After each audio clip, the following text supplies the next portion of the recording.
Welcome to ఈ TV. నేను మీ నిర్మల. మరి భారతీయులందరికీ ఒక శుభవార్త. అది చెప్పడానికి ముందు నేను ఒకటి చెప్పాలనుకుంటున్నా. భారత్ మాతాకి జై, భారత్ మాతాకి జై. మరి నాతో పాటు మీరు కూడా అందరు ఈరోజు భారత్ మాతాకి జై అని మనస్ఫూర్తిగా చెప్పుకోవాల్సిన రోజని కూడా చెప్పుకోవచ్చు. ఎందుకంటే మరి మొన్నటి వరకు కూడా చాలా బాధాకరమైన విషయము, మన భారతీయుల ఆత్మాభిమానాన్ని దెబ్బతీసిన విషయము, అదే కాకుండా మన భారతీయులందరికీ కూడా రక్తం ఉడికిపోయేంత దారుణానికి వడిగట్టిన విషయం అని కూడా చెప్పుకోవచ్చు. మరి పాకిస్తాన్ ఉగ్రవాదుల దాడి పహల్గామా, ఆ దాడిని చేపట్టిన తర్వాత ఇన్ని రోజులకి మన ప్రధానమంత్రి అయిన మోడీ గారు ఈరోజు గల్ల ఎగరేసుకొని నేను భారతీయుణ్ణి అని నిరూపించిన రోజుగా కూడా మనం అనుకోవచ్చు. ఎందుకంటే మోడీ గారు ఇన్ని రోజులు కూడా మన భారతదేశం ఇంత శాంతియుతంగా ఉంది కాబట్టే వాళ్ళు దాడి చేయగలిగారు. మరి ఆ శాంతం వీడితే ఎలా ఉంటుందో ఉగ్ర రూపం అనేది ఈరోజు చూపించారు అక్కడ అని చెప్పుకోవచ్చు. ఎందుకంటే పాకిస్తాన్ మీద దాడులు జరుపుతుంది భారత్ అని ఒక ఉత్కంఠం రేకెత్తించిన రోజులు ఇవి. అలాంటి ఉత్కంఠానికి ఈరోజు తెరలేపి మరి వాళ్ళ పైన మెరుపు దాడులను సంధించుకుంటూ దూసుకుపోతుంది భారత్. మరి ఎంత గర్వించదగ్గ విషయం అనుకోవచ్చు. ఎందుకంటే ఒక 45 మంది ప్రాణాలను బలి తీసుకున్న ఉగ్రవాదం పాకిస్తాన్ని. మరి అలాంటిది ఆ పాకిస్తానులకు ఒక్కొక్కరికి చెమటలు ముచ్చెమటలు పట్టేలాగా చేసి పరుగులు తీస్తుంది భారత్ నిన్నటి నుంచి కూడా. మరి రాత్రి సమయంలో, మంగళవారం రాత్రి సమయంలో అదేంటో కూడా మీకు చూపిస్తాను. ఎందుకంటే పాకిస్తాన్ ఉగ్ర స్థావరాలపై భారత్ మెరుపు దాడులు మొదలుపెట్టింది. దాదాపు కొన్ని స్థావరాలపైన అటాక్ జరపడం కూడా జరిగింది. అక్కడ 100కు పైగా పాకిస్తాన్ ఉగ్రవాదులు ఆలియాస్ ఆ పాకిస్తాన్ ఆర్మీ వాళ్ళు చనిపోవడం కూడా జరిగింది. ఎందుకంటే ఒకరు చనిపోవడాన్ని మనం ఆనందంగా పరచట్లేదు, కానీ మన మీద దాడి చేసి మన ప్రజలని ప్రాణాలు బలి తీసుకున్నారు. అలాంటిది మరి ప్రతీకారానికి ప్రతీకారము తీర్చుకోవాల్సిందే కదా. ఈ రోజున ఇప్పుడు నిజంగా సంతోషించాల్సిన దగ్గర విషయము, భారతీయులు వాళ్ళు కనుక ఉగ్రరూపం దాలిస్తే ఎలా ఉంటుంది, ఇండియా వాళ్ళు ఉగ్రరూపం దాల్చి సహనాన్ని వీడితే అది ఏ రేంజ్లో ఉంటుందనేది ఇప్పుడు చూపిస్తున్నారు.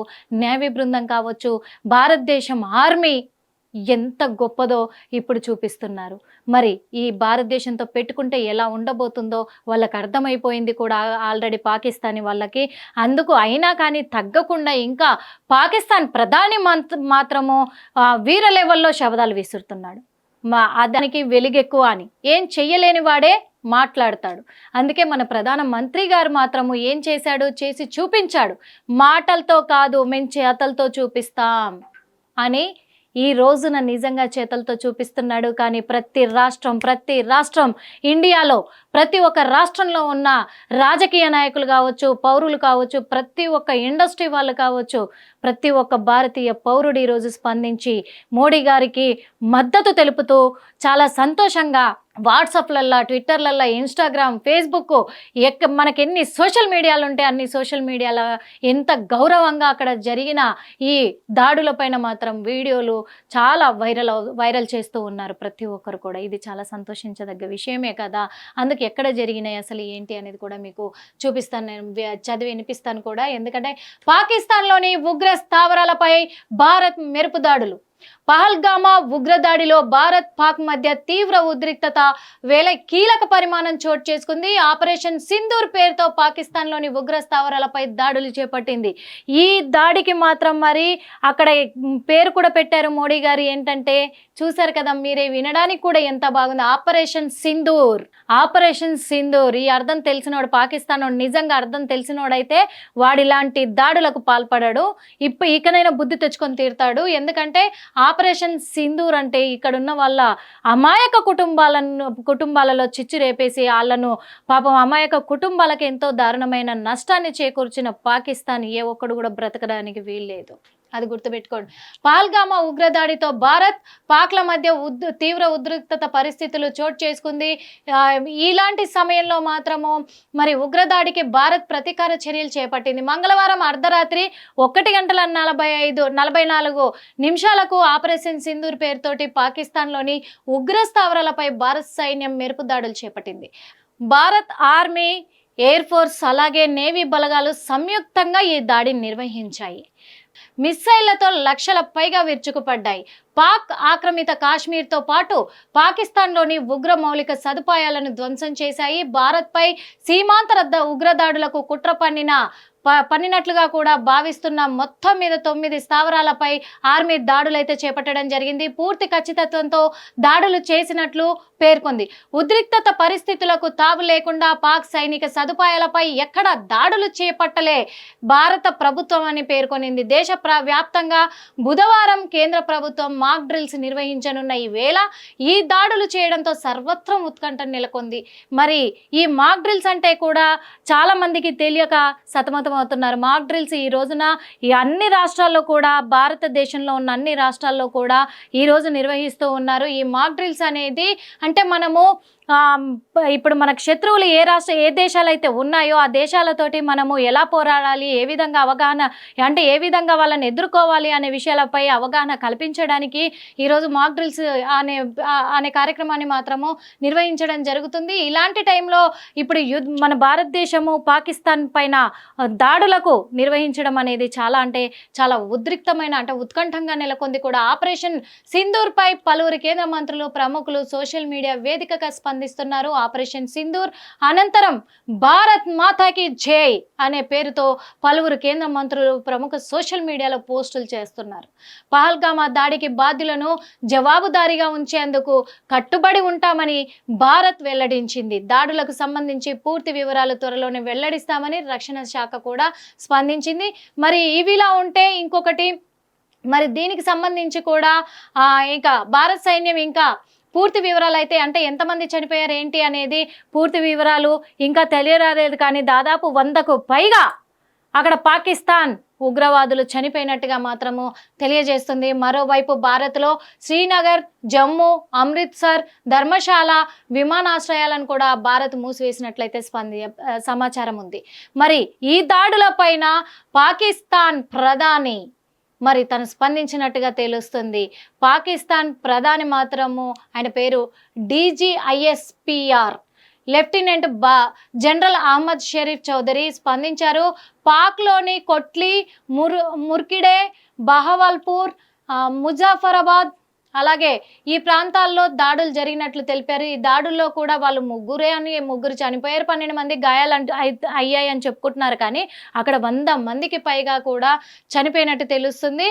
మరి ఇది ఏమంటున్నాడు తెలుసా, ఇప్పటికీ కూడా మన భారతదేశం అక్కడ దాడులు జరుపుతున్నప్పటికీ కూడా ఏం మాత్రం జంకకుండా పిల్లి గాంభీర్యం అంటారు చూసారా, ఆ పిల్లి గాంభీర్యంతో ఇప్పటికి కూడా శబ్దాలు చేస్తూనే ఉన్నాడు, వార్నింగ్లు ఇస్తూనే ఉన్నాడు. ఏమంటే వింటున్నాం కదా మనం, మరి భారత్కి తాత్కాలిక ఆనందం మాత్రమే ఇది, శాశ్వత దుఃఖాన్ని భర్తీ చేస్తామని వార్నింగ్ ఇస్తున్నాడు. ఇది ఎంతవరకు వాళ్ళకి సమంజసమో అర్థం కావట్లేదు. కానీ ఇంకా భారతదేశానికి శాశ్వతంగా దుఃఖాన్ని మిగిలిస్తారంట పాకిస్తానీలు. అలా మరి ఇప్పుడు ఆయన వార్నింగ్లు ఇస్తా ఉన్నాడు. మోసపూరిత శత్రువు పాకిస్తాన్లోని 5 ప్రాంతాల్లో దాడులు జరిపింది, చర్యలకు పాకిస్తాన్ ఖచ్చితంగా బదులు తీర్చుకుంటుంది అని చెప్పేసి ఆయన మాట్లాడుతున్నారు. అది అలా కలలుగానే మిగిలిపోవాలి అని భారతీయులం కోరుకుంటున్నాం కాబట్టి అదే లక్ష్యంగా పెట్టుకొని వాళ్ళు అనుకున్నవి కలలుగానే మిగిలిపోవాలనే ఇదితోటి మరి నరేంద్ర మోడీ గారు కూడా ముందడిగేసి ఇప్పుడు యుద్ధంలో సిద్ధంగా పోరాడుతున్నారని చెప్పొచ్చు నిజంగా. ఎందుకంటే అప్రమత్తమైన డిఫెన్స్ వ్యవస్థలు, భారత్ దాడులతో పాక్ అప్రమత్తమైంది. లాహోర్, సియాల్కోట్ ఎయిర్పోర్ట్లను 48 గంటల పాటు మూసివేసింది. భారత్ ప్రతీకార దాడులు చేపట్టిన అనంతరం భారత భద్రతా సలహాదారు అజిత్ డోభాల్ అమెరికా భద్రతా సలహాదారు మార్కో రుబియాతో మాట్లాడారు. దాడుల సమాచారాన్ని ఆయనకు వివరించారు. దాడుల అనంతరం ఎయిర్ డిఫెన్స్ వ్యవస్థలు అప్రమత్తమయ్యాయి. పాక్ నుంచి ఎలాంటి స్పందన ఎదురైనా నిలువరించేందుకు సరిహద్దులు వెంట బుధవారం ఉదయం 10:30 పాక్ ప్రధాని షరీఫ్ జాతీయ భద్రతా కమిటీతో సమావేశం కానున్నారని కూడా చెప్పారు. ఆల్రెడీ అక్కడ సమావేశం కూడా అయిపోయింది. వాళ్ళ సమావేశాలలో చర్చలు కూడా జరిగిపోయినట్టుగా తెలుస్తుంది. ఇదే విషయం పైన మరి అమెరికా అధ్యక్షుడు ట్రంప్ కూడా స్పందించడం జరిగింది. పాక్ ఉగ్రస్థావరాలపై భారత్ చేపట్టిన దాడులపై అమెరికా అధ్యక్షుడు ట్రంప్ స్పందించి ఇండియా పాక్ పరిస్థితి దారుణంగా ఉందన్నారు. ఉద్రిక్తతలు ఇద్దరు తగ్గించుకోవాలని ఇద్దరు దేశాలకు సూచించారు. ఇది సిగ్గుచేటు విషయము. వారు దశాబ్దాలుగా ఘర్షణ పడుతున్నారు. దీనికి వీలైనంత తొందరగా ముగింపు పలకాలి. రెండు శక్తివంతమైన దేశాలు రోడ్డుపైకి వచ్చి కొట్టుకోవాలని ఎవరు కోరుకోరు. భారత పాక్ ఎంతో చరిత్ర ఉంది. వీటి మధ్య ఎన్నో ఉద్రిక్తతలు ఉన్నాయి. అయితే ప్రపంచానికి శాంతి కావాలి, ఘర్షణలు వద్దు అని అన్నారు. కానీ శాంతి కావాలి, ఘర్షణలు వద్దు అని అంటే ఆ ఘర్షణను సృష్టించిందే పాకిస్తాన్. ఎన్ని రోజులని శాంతియుతంగా ఉంటారు? శాంతి శాంతి శాంతి అనుకుంటేనే ఇప్పుడు అందరి కుటుంబాలలో అశాంతి మిగిలిపోయింది. కాబట్టే భారతీయులు ఇంకా శాంతియుతంగా ఉంటే భారతదేశాన్ని మొత్తము నేలమట్టం చేయాలనే ఆలోచనలో, దుర్మార్గమైన ఆలోచనలో పాకిస్తాన్ ఉంది. కాబట్టి భారతదేశం ఇంకా సహనాన్ని వీడి శాంతాన్ని మరిచి ఇప్పుడు స్పందించాల్సిన టైం వచ్చింది. కాబట్టి నిద్ర లేచి విజృంభిస్తుంది భారత్. మరి ఇక్కడ మనము ఇంకొకటి కూడా ఏంటి అంటే, భారత్ ధ్వంసం చేసిన ఉగ్ర స్థావరాలు ఏంటి అంటే 9 ఉగ్ర స్థావరాలను అయితే ధ్వంసం చేయడం జరిగింది. అంతర్జాతీయ సరిహద్దుకు 100 కిలోమీటర్లు ఉన్న స్థావరాలపై టార్గెట్ చేసింది భారత్. అంతర్జాతీయ సరిహద్దుకు 100 కిలోమీటర్ల దూరంలో ఉన్న బహల్వాపూర్లో ఉన్న జైషే మహమ్మద్ ప్రధాన కార్యాలయము, ముర్కుడే సాంబా ఎదురుగా సరిహద్దుకు 30 కిలోమీటర్ల దూరంలో ఉన్న లష్కరే క్యాంపు, సరిహద్దు నియంత్రణ రేఖ పూంచ్ రాజౌర్కి 35 కిలోమీటర్ల దూరంలో ఉన్న గుల్ఫూర్కి, పాక్ ఆక్రమిత జమ్మూ కాశ్మీర్లోని తంగర్ద్ సెక్టార్ లోపల 30 కిలోమీటర్ల పరిధిలో ఉన్న సవాయ్ లష్కరే క్యాంపు, ఈ JM launch pad Bilal camp ఇది కూడా. ఇంకొకటి రాజౌరికి ఎదురుగా నియంత్రణ రేఖకు 15 కిలోమీటర్ల దూరంలో ఉన్న JM launch pad Bilal camp, రాజౌరికి ఎదురుగా నియంత్రణ రేఖకు 10 కిలోమీటర్ల పరిధిలో ఉన్న బర్నాలా క్యాంప్. మరి అలాగే మనకు సాంబా కతువా ఎదురుగా అంతర్జాతీయ సరిహద్దుకు 8 కిలోమీటర్ల దూరంలో ఉన్న సర్జల్ క్యాంపు, ఇదే జేఎంకు ఒక క్యాంపు. అంతర్జాతీయ సరిహద్దుకు 15 కిలోమీటర్ల దూరంలో ఉన్న సియాల్కోట్ సమీపంలో ఉన్న హెచ్ఎం శిక్షణ శిబిరము, మొహామునా క్యాంప్. ఇవన్నిటిపైన కూడా మరి భారత్ అయితే టార్గెట్ చేసి మరి దాడులకు పాల్పడినట్టు తెలుస్తుంది. ఎందుకంటే ఇవన్నీ కూడా ధ్వంసం చేసినట్టుగా తెలుస్తుంది. మరి ఎన్ని రోజులని ఓపికతో ఉంటారు ఎవరైనా కానీ? ఒకటి వాస్తవంగా, ఎందుకంటే ఈ రోజుల్లో ఒక కుటుంబంలోని అన్నతమ్ముళ్లకు గొడవలు వచ్చి మనస్పర్ధలు వస్తేనే వద్దు, మనము గొడవలు దగ్గరగా ఉండి గొడవలు పడే బదులు దూరంగా ఉండి ప్రేమతో కలుసుందామని విడిపోతూ ప్రేమతో ఉంటున్నారు. లేదా ఈరోజు గొడవ పడితే రేపు స్పందిస్తూ ఉన్నారు. లేదా ఎదుటివాడు ఒక మాట అన్నాడంటేనే భరించుకోలేని ఈ రోజుల్లో రెస్పాండ్ అవుతాం. మనము ఉద్వేగానికి మనము లోనైపోతూ ఉంటాము. అలాంటిది ఒక పరాయి దేశస్థుడు వచ్చి మన దేశం మీద పడి మన దేశ కుటుంబాలను, అమాయకులైన కుటుంబాలపైన ఇలాంటి కాల్పులకు పాల్పడితే మనం ఎలా చేతులు ముడుచుకొని కూర్చుంటాము? మనం ఎలా కళ్ళు మూసుకొని నిద్రపోతాము? మనం ఎలా ప్రశాంతంగా పడుకోగలుగుతాము? లేదు కదా. ప్రతి ఒక్కరికి ఒంట్లో రక్తం ఉడుకుతూనే ఉంటుంది, మరిగిపోతూనే ఉంటుంది, ప్రతీకారానికి ప్రతీకారం తీర్చుకోవాలంటూనే ఉంటుంది. కానీ ఓపిక పట్టాం. ఆ ఓపిక ఈరోజు నశించిపోయింది. ఒక్కొక్క బుల్లెట్ అలా దూసుకుపోతుంటే వాళ్ళ గుండెల్లో, పాకిస్తాన్ గుండెల్లో రైళ్లు పరిగెడుతున్న క్షణాలు ఇవి. నిజంగా చెప్పుకోవాలంటే అది గర్వించదగ్గ రోజుగా కూడా అనుకోవచ్చు. అందుకే భారత్ మాతాకి జై అంటున్నారు ఈ రోజున ప్రతి పౌరుడు కూడా. చిన్న పిల్లోడి దగ్గర నుంచి 60 ఏళ్ల వృద్ధురాళ్ళ వరకు కూడా జై భారత్ మాతాకి జై అంటున్నారు. మరి భారత్ మాతాకి జై అన్నాడు. ఆ భారత్ మాతాని వేరేవాడు అవమానిస్తూ ఉంటే ఎలా ఊరుకుంటాము? మన కన్న తల్లి మీద చెయ్యేసి ఈ రోజున రక్తపు మడుగులలో ముంచెత్తుతూ ఉంటే ఎలా ఊరుకుంటాము? అలాంటి రోజే ఇప్పుడు మొదలైంది, యుద్ధం మొదలైంది బార్డర్లో. ఆ యుద్ధం మొదలైంది. మరి ఎంతమంది, ఎవరికి ఏం జరిగిందంటే పాకిస్తానీలు ఎంతమంది చనిపోయారనేది ఇంకా మనకు పూర్తి వివరాలు తెలియలేదు. కాబట్టి మొత్తానికి కూడా మరి పాక్ మీద భారతీయులంతా, భారతదేశం ఆర్మీ, నేవీ డిపార్ట్మెంట్ అంతా కూడా మరి ఉద్రిక్తంగా వాళ్ళ మీద దాడులకు పాల్పడి ఈరోజు Pak and India versus Pak యుద్ధం సిద్ధం అన్నట్టుగా ఆ యుద్ధం మొదలైంది. ఇప్పుడు వార్ మొదలైంది. ఆ వార్కు సంబంధించే ఈరోజు మాత్రం మనకి ఇక్కడ తెలంగాణ రాష్ట్రంలో సివిల్ డిఫెన్స్లో ఎన్సిసి 2వ స్థానంలో ఉంది. అలాగే DGNCC నుంచి డ్రిల్ నిర్వహణపై ఆదేశాలు వచ్చాయి. వైజాగ్, హైదరాబాద్కు కూడా ఆదేశాలు జారీ చేశారు. ఫైర్ సేఫ్టీ డిపార్ట్మెంట్ ఆధ్వర్యంలో ఈ డ్రిల్ జరుగుతూ ఉంది. ఇప్పటికే ఎన్సీసీ క్యాండిడేట్లు రిహార్సల్ చేశారు. దాడి జరగడం, అధికారులు అక్కడికి చేరుకోవడం, వైద్య సిబ్బంది గాయపడిన వారికి తీసుకువెళ్ళడం అని చేస్తున్నారు. వారిని తీసుకెళ్లడం అలాంటివి చేస్తూ ఉన్నారు. ఇదంతా డ్రిల్లో భాగంగా 400 మందికి పైగా క్యాండిడేట్లు పాల్గొంటున్నారు. స్టేట్ ఫైర్ డిపార్ట్మెంట్ వాళ్ళు ఈ డ్రిల్ మానిటర్ చేస్తున్నారు. అంటే ఈ డ్రిల్ మాక్ డ్రిల్ అనేది కూడా ఎందుకు అని అంటే కూడా అందరికీ కూడా అవగాహన కల్పించడానికి, భారతీయులందరికీ అవగాహన కల్పించడానికి అన్ని రాష్ట్రాలలో ప్రధానమంత్రి మోడీ చేపట్టిన కార్యక్రమం ఇది. ఎందుకంటే వాళ్ళు మన మీద దాడులకు పాల్పడడానికి ముందు మనం ఏం చర్యలు తీసుకోవాలి, వాళ్ళు దాడులకు పాల్పడిన తర్వాత కూడా మనము ఎలాంటి చర్యలు చేపట్టాలి, వాళ్ళని ఎదుర్కోవాలంటే ఏం చేయాలి, ఇవన్నిటిపైన కూడా ఇప్పుడు అవగాహన కలిగిస్తుంది. మన భారతదేశం అంటే ఎంతో గర్వించదగ్గ విషయము. మరి ఇప్పటివరకు అయితే చూసాము ఎలాంటి దాడులు నిర్వహించారు అక్కడ మన భారతీయులు అని చెప్పేసి కూడా. రాత్రి 1:44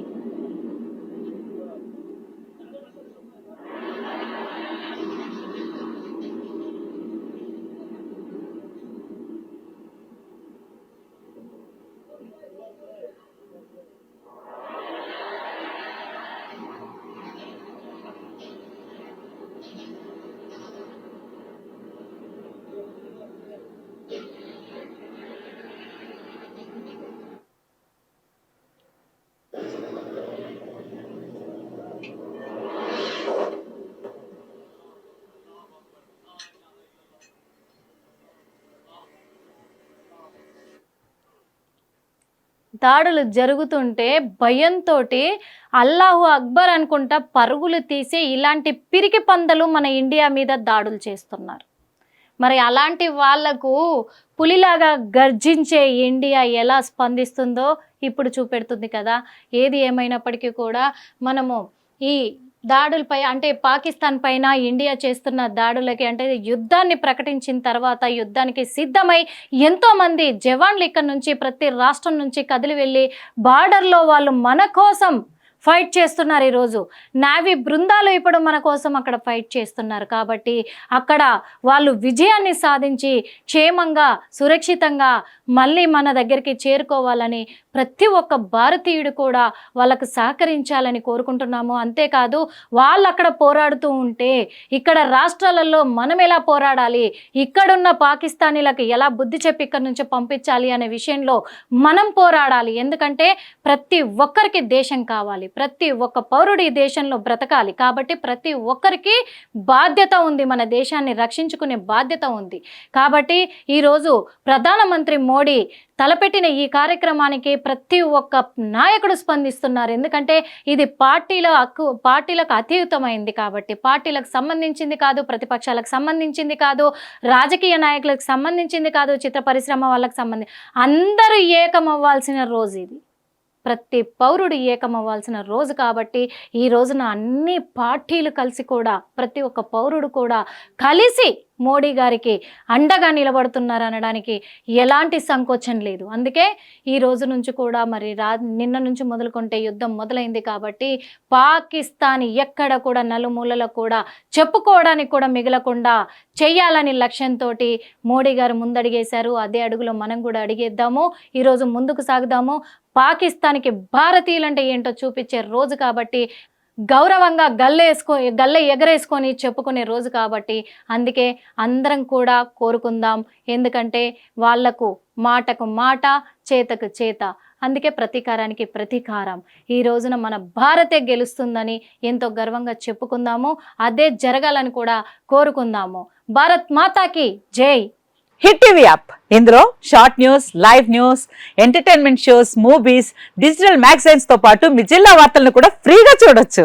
ఇంకెందుకు ఆలస్యం, వెంటనే హిట్ టీవీ యాప్ ని డౌన్లోడ్ చేసుకుని ఫ్రీగా ఎంటర్టైన్మెంట్ పొందండి. Hit TV app. Hit TV app. Please download hit TV app. Hit TV app ని ఫ్రీగా డౌన్లోడ్ చేసుకుని ఎంజాయ్ చేయండి. మీకు నచ్చిన ఎంటర్టైన్మెంట్ కోసం హిట్ టీవీ యాప్ ని ఫ్రీగా డౌన్లోడ్ చేసుకుని ఎంజాయ్ చేయండి. హిట్ టీవీ యాప్ ని డౌన్లోడ్ చేసుకుని ఆస్వాదించండి, ఆశీర్వదించండి. ఇంతమంది సెలబ్రిటీలు హిట్ టీవీ యాప్ ని డౌన్లోడ్ చేసుకోండి అని చెప్తున్నారంటే ఎంత మంచి యాప్ ఆలోచించండి. అమెరికా అమెరికా అమెరికా అమెరికాలో చదవాలనుకునే వాళ్ళకి విశ్వసనీయమైన పేరు మన శౌర్య consultancy. UK Law 1 Year Masters. UK Law 1 Year Masters. 2 years work permit up to 5 years visa. Contact Saurya Consultancy. Contact 89851 89851.